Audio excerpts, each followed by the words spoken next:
Hi everybody, this is Methlopoda here, and today is the start of Godzilla-Thon, in which I will review all the Godzilla movies in the franchise in order, starting from the first one all the way to the supposedly last one. Why am I doing this for? If you're asking that, well, last video was actually my 100th video, and to celebrate my 100th video celebration, I'm going to review all the Godzilla movies. So yeah, and this first one I'm going to review is Godzilla, King of the Monsters, or as the original called is Gojira. And this one was I will actually review the Godzilla, King of the Monsters, because I haven't seen the original one. But anyways, now on the topic.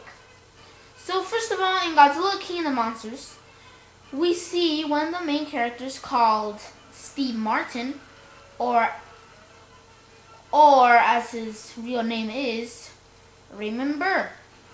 So yeah, he's an American actor. But anyway, Steve Martin comes from I believe it's called United World News, I believe. Yeah, I believe it's called because, like, in the first 4 minutes of the movie, he actually narrates. And then later, he doesn't narrate at all. But anyways, he's talking that he comes from the United World Nation. And in that scene, he's actually in a pile of rubble, and he has blood and stuff like that. And this is actually a black and white movie, just in case you didn't know that, even though I bet you already knew that. But anyways, so yeah, he was with blood and in a pile of rubble. And then that's when all of a sudden he gets taken to the hospital, where there's lots of other people who are injured or dead already. And he's placed somewhere, and I believe and then we get introduced with another character called Emiko, I believe it's called. I think it's called Emiko. Yeah, I think it's Emiko. She checks on who's on the people who are there, like on the hospital, like if they're injured or if they're dead and stuff like that. And she was actually talking to Steve Martin, and then that's when we go into what happened in the beginning, like what made this all happen. So first of all, we get this part with Steve Martin is on a airplane, and is going to Tokyo to visit one of his partners called because he's actually like a news reporter or a scientist or something, and he went to Tokyo to visit Dr. Serizawa on Tokyo. And he's on this airplane cruise, just normal. And then that's when right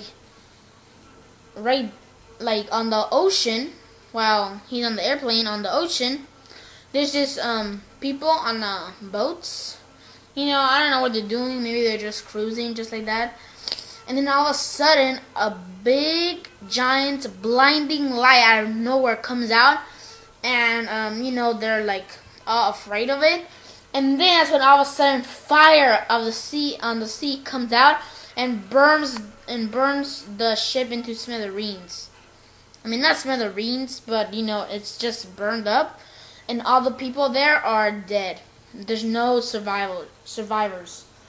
And then, many other boats have passed through there, and they end up the same. They get obliterated or into smithereens, and, there's no survivors. And then that's when, Steve Martin arrives to Tokyo, and then that's when there's this guy that's, like, interviewing him or something, and saying if he saw anything while he was in the plane. And Steve Martin said that he didn't. And also Steve Martin as well said that, why are you asking me this and stuff like that. And the man that was interviewing him or whatever, he said because there were some sailors that were I mean, there's like lots of boats that passed through there, and they were all killed. So they went to investigate. They went with, I believe his name is Dr. Ogata, I believe. I forgot what his name is. I'm always confused with both two names. I believe one of them is Dr. Ogata, and I believe it's called Dr. Ogata, but he's like a paleontologist or something. And he suspects, well, more like there's an island that's close to there that's called Oto Islands. So they decided, Steve Martin and Ogata decided to, go over there to Oto Islands to see, if there's any sightings or, just stuff like that. And, they got there. And then, they actually stayed the night there. And the natives in Oto Island actually had this legend that's called Godzilla. Pretty familiar name. And that, he's a legend and that he's a big giant monster. But then, that's when, they stayed the night there. And then that's when all of a sudden, they hear Godzilla's roar. And everybody is like, oh my god, running for their life. And they go on top of this, mountain or something. And then that's when all of a sudden Godzilla comes out of the mountain. And then, roars. A very loud roar. And everybody's freaking out. They're, running down. Everybody's falling down or whatever. People are, trying to escape from Godzilla. And then that's when all of a sudden Godzilla was not seen. So then that's when everybody climbed up the mountain again to check what happened. And they saw big, ginormous footprints. And then that's when, Ogata and Steve Martin went down again for the check on the footprints. And they actually found dead trilobites. Or trilobites. And this is actually a very interesting discovery because the trilobites were actually supposedly died off or got extinct about around 200 million, more like 300 million years ago. And they actually found one that's alive. And then, it's a pretty interesting discovery, which means, there's still prehistoric creatures out there. And then that's when they found high levels of radiation on the footprints. So, they went, I believe they went back to Tokyo. And then, they analyzed all the stuff. And Dr. Ogata, he hypothesized that Godzilla was actually a dinosaur that lived millions of years ago in the dinosaur era. I believe he said the Jurassic period, a dinosaur era, and that the high levels of radiation were actually, they actually found some little elements that came from the H-bomb. So he theorized that Godzilla was a dinosaur that, survived the asteroid and, other cataclysmic events, and that the H-bombs that were shot at Nagasaki or, at Tokyo or Japan, whatever, they actually mutated the creature into a 400-foot animal. So, yeah, everybody was, contrary on that. And then that's when Emiko went to check on Dr. Serizawa. And he actually showed her an experiment which he called the oxygen destroyer, which is very famous right now. He experimented that with some fish in a tank, and actually the fish turned into skeletons. They turned into bone. So Emiko got freaked out and was starting to cry, weirdly, I guess.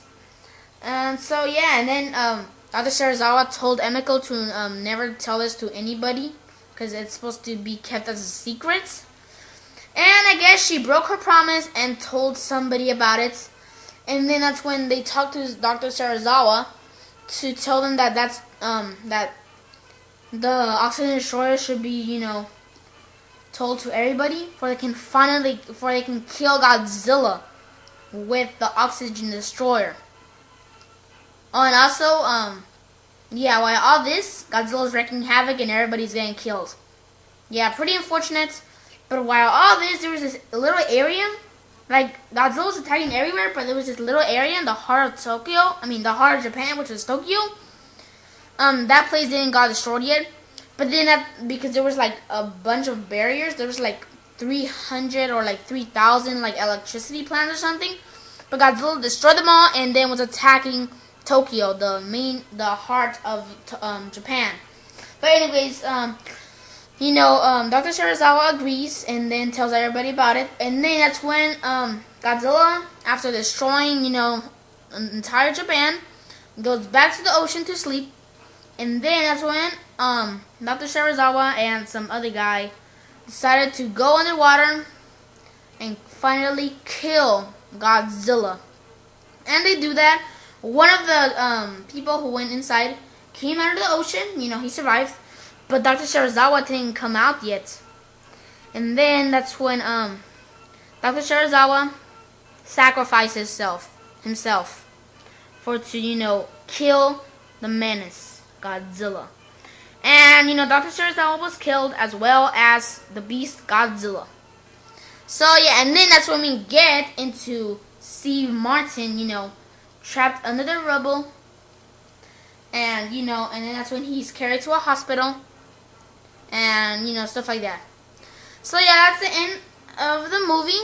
So yeah, it's a pretty nice movie. It's a very dark movie as well. I give this movie a 5 out of 5. And on the Godzilla-Thon, on movie reviews, I'm gonna do it by 5, not by 10, because that's a little bit, I wanted to make it more professional. But anyway, I give it a 5 out of 5. It's a very good movie, good flick to watch. It's not one of those funny movies. It's a good movie. And thank God that Gareth Edwards is making Godzilla 2014, which is like this movie. So, yeah, hope you enjoyed this review. I'm planning to put 2 more videos today, or 1 more video today, about some interesting Godzilla 2014 news. But, so yeah, I hope you enjoyed it, as I said. Remember to subscribe, like, and comment. And on the next one, we're going to review Godzilla Raids Again. And no, it's not going to be Gigantic the Fire Monster. It's going to be Godzilla Raids Again. Or it could actually be Gigantic the Fire Monster. I'm not sure which one I'm going to see. But yeah, that's the next one. So anyways, this is Methlopoda, signing out.